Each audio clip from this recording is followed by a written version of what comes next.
چگونه یک داروخانه به کمک فناوری‌های دیجیتال می‌تواند سود خود را 3 برابر کند؟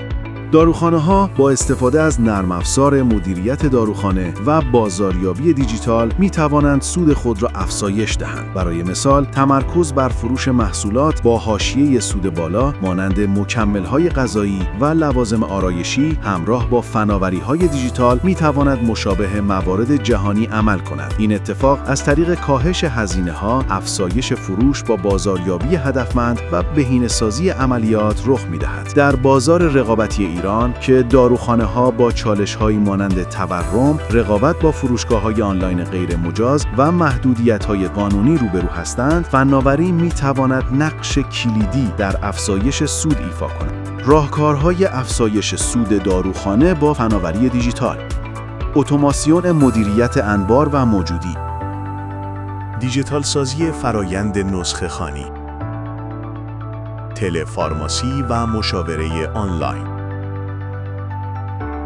اپلیکیشن‌های موبایل، ادغام با سیستم‌های پرداخت دیجیتال،